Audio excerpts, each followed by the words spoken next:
In today's Leeds news, Harry Gray interest, Firpo contract extension, and Kinnear speaks to the square ball.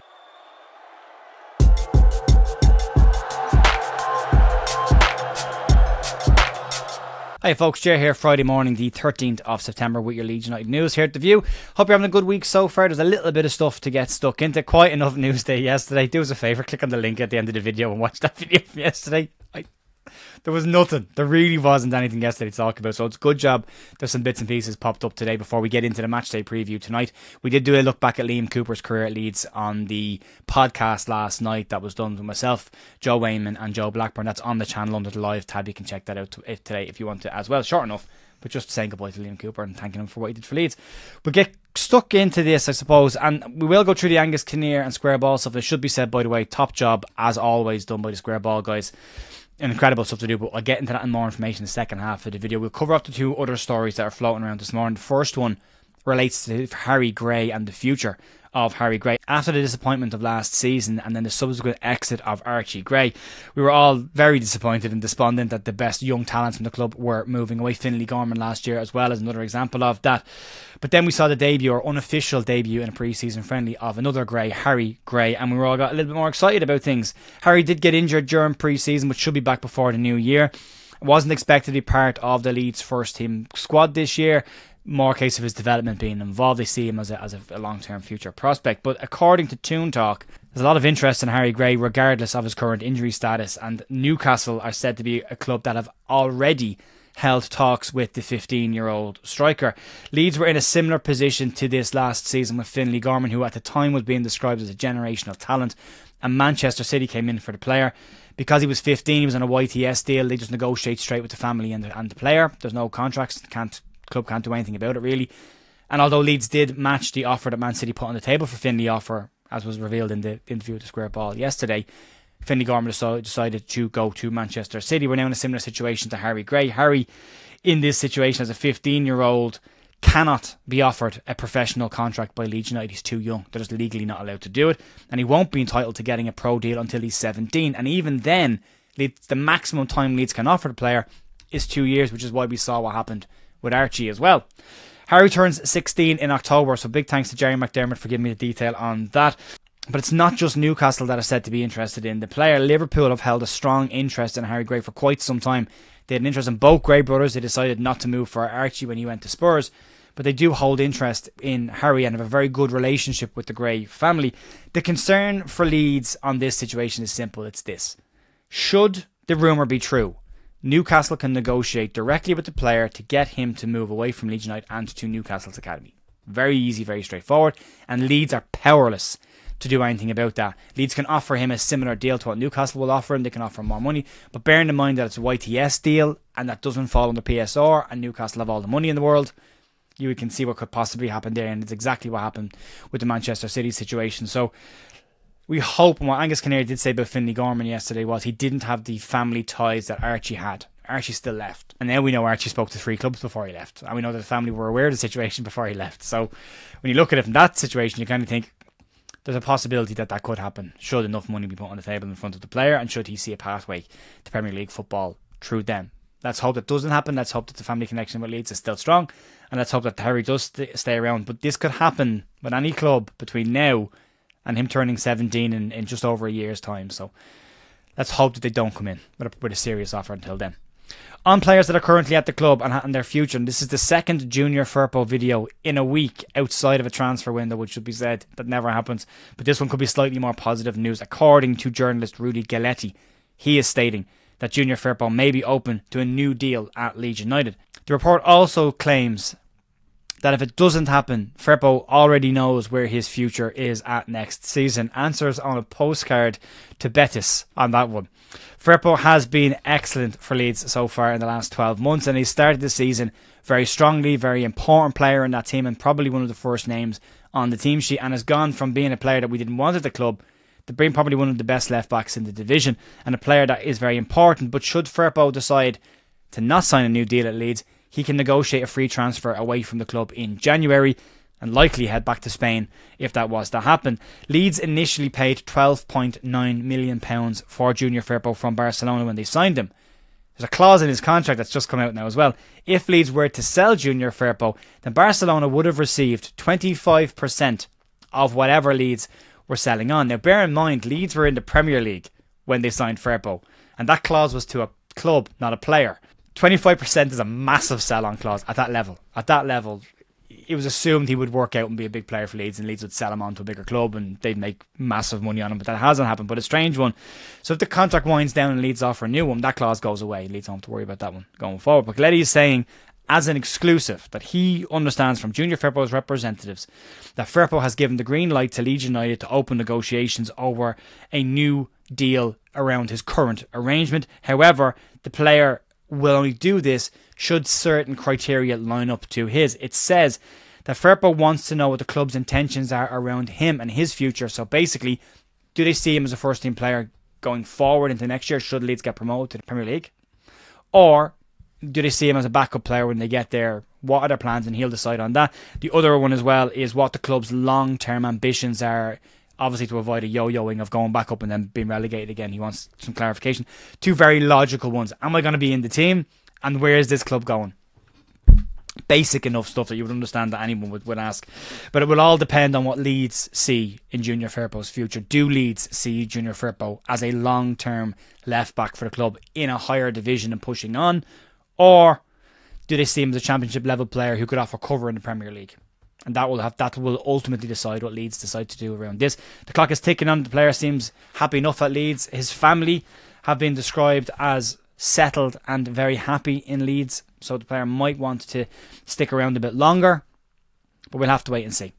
We'll get into the square ball stuff now. And before we get into this in detail, I am going to do this in bullet points, by the way. If you want to check out the full interview, it is linked in the description below. I would always say support the people that made the initial video. Go click on the link and support the square ball. They do a fantastic job, and this is an important video every year. Whether you're big into the in-depth of workings of what goes on at Leeds United, or you have a footballing interest and dip in and out of the news stuff that happens at Leeds, getting an opportunity to speak to the ownership is not something every club gets to do. And the Square Ball have managed to do an incredible job over the last couple of years of creating a space where it is now becoming an annual event where a member of Leeds upper management, the CEO of the club, will come, sit down and very directly answer questions from the club. And they did a really strong job of pushing him at the right times to ask the questions. But they also have to marry that off with not pushing too far that the club get annoyed and refuse to come back in future years. So for me, I think Michael and Dan did an incredible job of threading the needle on both of those to get certain answers to questions that we wanted to have, but also pushing them on certain issues like Red Bull, which was great to see. So brilliant job done by them. Go check it out. Go watch the full thing. Get a cup of coffee. Sit down. Listen to it on headphones as you're cutting your grass. Whatever you're doing, take some time to watch the video. It's a really good one. It's an hour and a half long. It's a big, in-depth one. And as I say, they've done a cracking job, and this helps to continue this going forward if there's interest in it. So let's keep doing that, and let's keep supporting the lads as well. They do a great job. So let's start off. We'll go through it in the bullet points because I'm not going to soak up what they've already done. If you want the finer detail, go check out the video. I will give you the top line on what was said, and you can go and explore it then further. It won't be necessarily in order either. We'll start off with the Ellen Road situation and what's going on with the club. And Angus said an announcement will be soon. He mentioned the word positive at several points during it, which would suggest that there's positive news coming around Ellen Road improvements. We've heard rumours of 55 to 60,000 stadium by the end of this. He's confirmed it's probably likely to be more, around 53,000 on the initial work. The plans are gathering pace. They are meeting 3 times a week now. They put together a huge team of experts on the soil and the ground, on planning, on construction, on the steel. Everything's been put together, and they're meeting with these people 3 times a week, and they're expecting an announcement very, very soon on the positive side of things for what Leeds fans can expect. They also did say there will be some hospitality and premium level seats in there. That needs to go in because that's where the extra matchday revenue will come from, those bigger amounts of money. But also there will be significant general availability tickets in the stands as well, and that the waiting list, I'm on that waiting list, but the waiting list for a season ticket will become clearer on this, and it will actually help to kind of wipe out most of that waiting list. Now, Dan Moylan did push him on this, and I'm glad he did. People don't know where they are on that list, and you're paying about £12, I think it is, a year. It works out close to something like 400 grand or 200 or 300, whatever it is, about 400 grand a year that the club bring in just from a waiting list fee. And Dan Moylan said people are entitled to know where they are on that list because they're paying for it. And at that point, Angus kind of went, but we should probably look into that then. So that is a very good point. He has pushed him on the fact that you've made it a product by charging for it.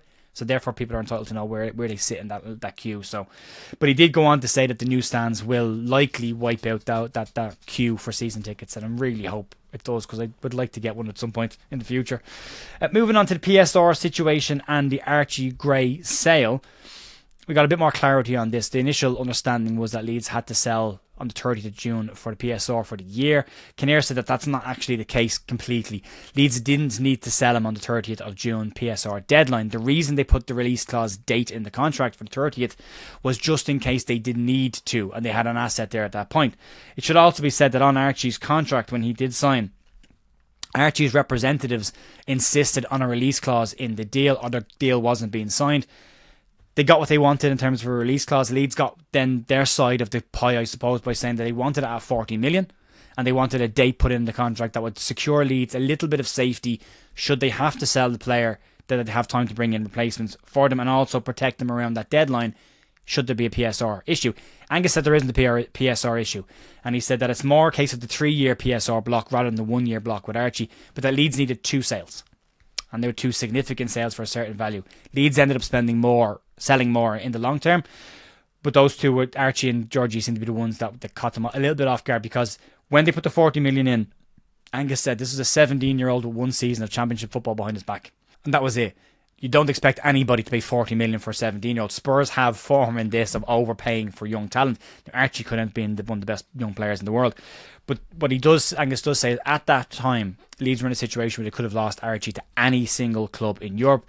And Angus says that he sees Archie playing for Barcelona, Real Madrid or Bayern Munich in the future. He said that's where he sees his future. So high talent with lots of money, but they put that date in just to protect him should it be an issue. Unfortunately, someone executed that on the final day of that release clause. Had it gone a day later, Leeds could have asked for whatever fee they wanted it or said no. But there's also a piece in this around Spurs believing that there was significant interest in Archie as well, and that by getting in on that 30th deadline, they would pay the £40 million price. And if other clubs got involved, that price could go up. So Spurs, some way, getting a discount on a massive amount of money. But that's the situation on Archie and the PSR. That's the explanation behind it. I should also say as well, before people will say in the comments, I don't believe anything they say. I said this on Joe's show last night. If people are asking for the club to come out and make statements and give them the information around things, when the club does come out and give it, you can't then just go, nah, don't believe you. If you don't believe them, don't ask for it. That's the way I always kind of look at it. Don't ask for information from the club if your first response is going to be, I don't believe it. Some of this I'll be sceptical about, absolutely. But some of it I'll take on face value and we'll see what happens over time. On the Jorginho Rutter situation, he said it was a very similar one as well, that the representatives wanted the clause in the contract or the player was not coming to Leeds, end of story. And then that's why that was there. They put 40 million in thinking it was a significant upgrade. Ultimately it wasn't. But if you go back 12 months ago, I don't think any of us saw anyone ever paying over 35 million for Jorginho Rutter. So there's that. Red Bull Investment was on the agenda as well, and they pushed him on this as well. And what Angus said on this was, it's a strange enough deal, as in it's not as clear as people think it is. Like they bought a stake in Leeds. He said it's a sponsorship deal that has a portion of equity in it, but it is very much a sponsorship deal. Red Bull are under new ownership, so this whole thing around rightly around the renaming of clubs and whitewashing their history, Angus said that, it's been said that they have new ownership at Red Bull, and the previous ownership was we only invest if we own.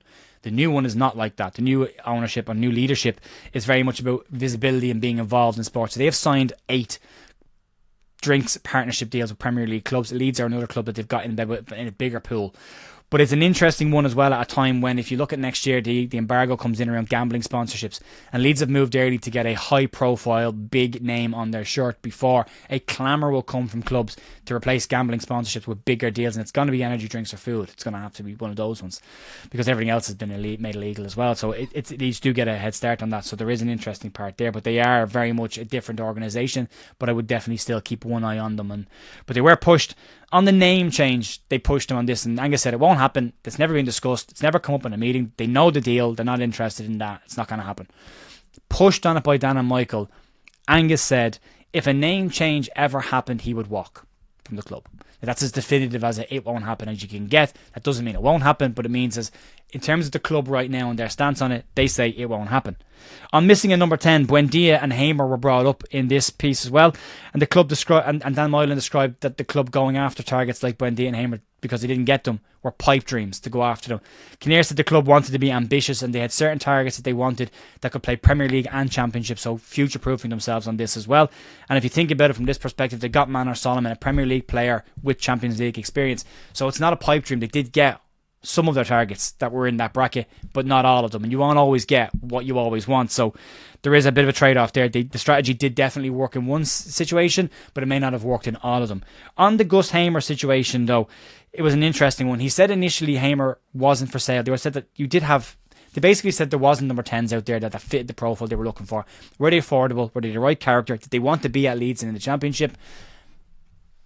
And were they good enough and better than what we already have in the team? So better than Nanto, better than Aronson. And ultimately they decided that they couldn't get what they wanted to fit all that criteria. They were pushed on this and said that you can't tell us that there's no 10s out there. It's a failure in scouting to say there's no number 10s out there, because there is, which is fair. But Hamer was the example that they used. And on Hamer, he said that they were told he wasn't for sale. And then at one point, they got a little bit of light to say that Sheffield United might be open to a sale for the player. And at that point, Leeds moved in to try and get the player. Firpo wanted him, they wanted him. But he said it's very difficult to deal with Sheffield United right now because their ownership is being changed. So they're between two owners and there isn't a friendly voice on the other end of the phone to tell you how much the player is roughly valued at the start negotiations. So he said the only way to kickstart the conversation was to put a bid in. So they put in a £13 million bid that they saw as a fair value for the player. Obviously expecting another price to be thrown back at them. At that point, they said that Sheffield United made it clear that Hamer was not for sale in this window at all, under any circumstances or any amount of money, and specifically, he wasn't for sale to Leeds United. End of story. So he said when you get that kind of an answer, and you believe that kind of an answer, there's no point going back in with a second bid. He was not for sale. End of story. And the club believe they've enough now in that number 10 position to move forward. And I believe they have as well. After all of this, you can take some of it with a pinch of salt. You can take some of it at face value. A lot of it will be time will tell to see if it happens. It's great that they've done it. It's great that they've come out and given some clarity around the situation. I think we do have enough. I think it's very much on Daniel Farke now to get a song out of this. I think Leeds' squad is on par with any of the squads at the top end of the Championship. It's now down to manager and coach versus manager and coach to get the best out of this squad. Folks, that will be it for me today. Bit of a longer one. Massive thanks as always. I'll be back tonight for the matchday preview and tomorrow morning for the countdown to kick off. Now we're back into proper football. Talk to you later on in the day. See ya. Bye.